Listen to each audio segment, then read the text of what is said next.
Okay, now you're ripped up. I thought so. I wasn't Only sure. because of the first on Does camera. it feel good to get the spirit moving inside of you? Yes. Then to get a movement. Well, the circulation's going now. Absolutely, well done. I was worried in the beginning, but you make me proud. Make a joyful noise, even if it's with your joints.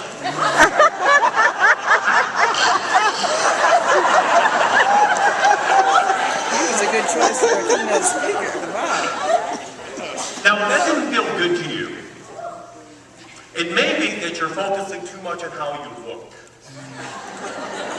rather than how you feel. You ever notice some people on the dance floor, they're so self-conscious?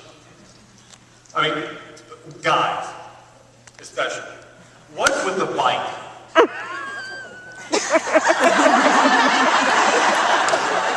Does that help you move? And then killing the ant. Without moving the earth. You're too self-conscious, just let go. Let it go. Move the hips. Your wives will be so impressed that they're not here. You go home and you start doing this. What are you going to do? I learned this, baby. I learned to let go and let God.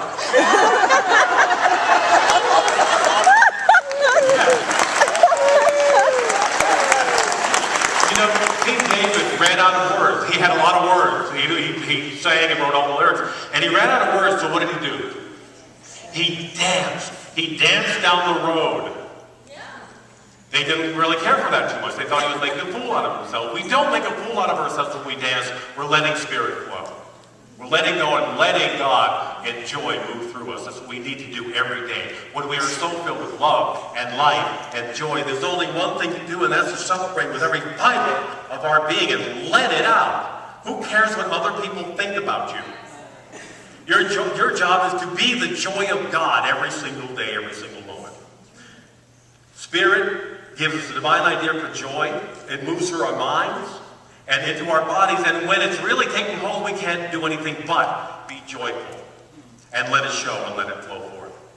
A few years ago, when I was getting ready to go into the morning session of the License and Ordination Committee team, a minister on my team who had just lost her husband turned to me. And this woman had been in Unity for decades. She turned to me and she said, "Paul, getting old is hell." There were no words. All I could do was hug her. All I could do was hold her in prayer, not tell her she was wrong, not try to convince her otherwise, but to simply hold her in love and in joy and in peace. We're not called upon to always tell people something unity. We're called to love in unity. So anytime anybody tells you something that you want to argue with, don't say anything. Love them. Love them where they are. She made her transition not long after that. I think she really wanted to be with her husband. And so she made the decision to move on. You know, even Unity ministers, believe it or not, can get caught up in the valley of the shadow of death. Yea, though I walk through the valley of the shadow of death, I will not build a condo there.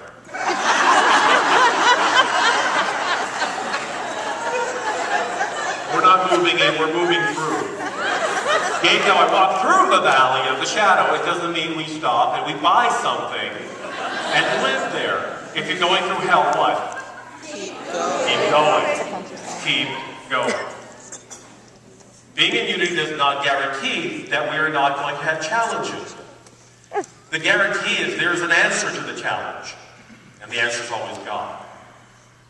But even we ministers forget that on occasion. We all need somebody to remind us that God is here and God is at work. My singers do that for me so powerfully every week. My board of trustees do that with me. We do that with each other. We love each other. We hold each other. I have two board members here with me. Michelle and Louis are here to celebrate. And Michelle is doing a YouTube channel of all this we're doing right now. My congregation is so loving and they give me so much back, more than I could ever give them. I'm really, truly fortunate and blessed. And how blessed I was to work in the telephone prayer room for 3 years. 3 years. That was the real training that I got to do the work that I do today. Praying with over 100 people in 8 hours every day was the real work. Those 100 plus people taught me how to minister. They really did. I love that I blessed my instructors that I had, and they gave me some really great information, but every person who called taught me something about the power of God at work in that phone call. Praying for 8 hours a day is not easy if you think that you're doing it. Jesus said, you pray in this because you think that you're healing them. You're not.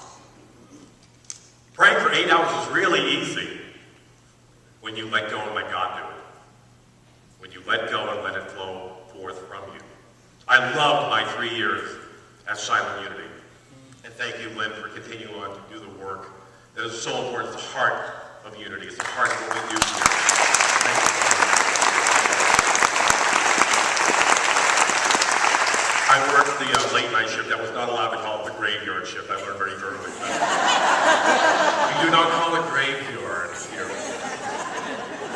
You're on the cocktail hour. 11 to 7. That was the time I worked. And before going in, I would sit on the Bridge of Faith. Before going in, and I worked in the original building over here. You know, the light that shines for you on that wonderful roof. I mean, how many people were here during that time when yeah. Wow. And I was sitting there thinking, I'm at Unity Village. I got a thrill. I still get a thrill every time I drive in 350 and see the tower. Get the chill. Oh my gosh, I get a chill.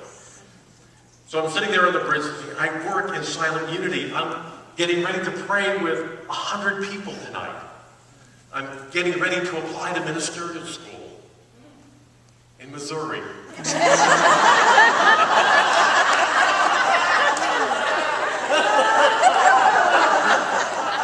Giving up my life as an actor in New York to move to Missouri. Dear God. What the hell am I doing? I don't know anybody here. What's going on? This is Missouri. I'm at Lee's Summit. Who's Lee and where's the summit? There are no real restaurants for miles around. And I have shoulder poisoning. What am I doing here? And yet, at the same time, I was feeling a real sense of peace and a real sureness that what I was doing was absolutely right and absolutely perfect. My ego wanted Joe Allen's restaurant on West 46th Street. The Christ of my being couldn't care less. I was home. I was where I needed to be at the moment. And this has been the most fun work that I could ever imagine and not imagine at the same time. Every day is an adventure and a joy, and God led me back to New York too, which is doubly exciting. There's a great secret that we ministers have, and there are no ministers here, so I can share it. Don't tell them I told you, okay? The secret is, we get paid to have fun. Oh my God! We get paid to love you. Aww.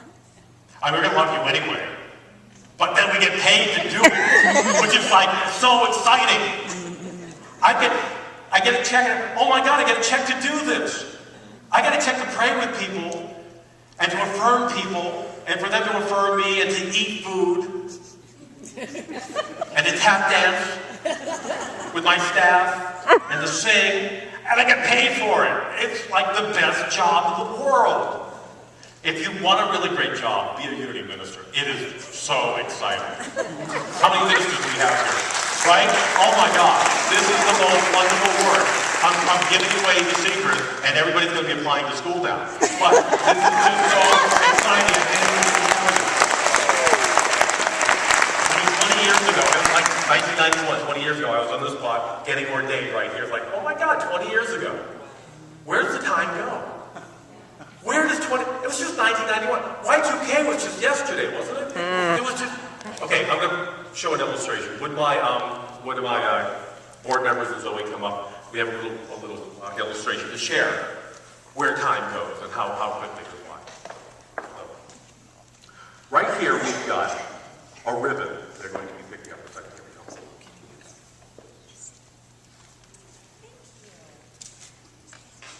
I know it's like a police cordon or something, but it's really just a ribbon. We have a ribbon here. It's 168 inches long.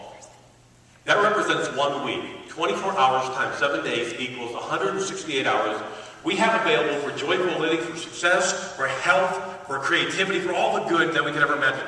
Every inch is an hour. Imagine, this is a week that you have available. Every inch is an hour.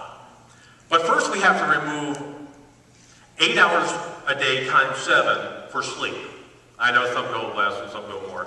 Woody Allen said without my 16 hours of a basket case, but so let's just say 8 hours, everybody gets 8 hours. So we're going to cut 8 hours right there.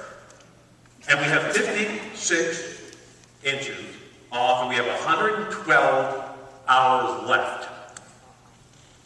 So we have to also take away 2 hours a day for showering, for flossing, for attempting to do something with your hair, or what's left of it, and for watching True Blood. You see, I know I'm being generous with you because I know you watch Glee, Desperate Housewives, and Desperate Housewives of Orange County too. But let's just say that you watch for an hour a week right now. So 2 hours of puttering with your hair in Glee times 7 equals 14 hours, 14 inches off. Leaving 98 hours to do this wonderful thing called your life. Okay, so mine is 8 hours at work, or a day.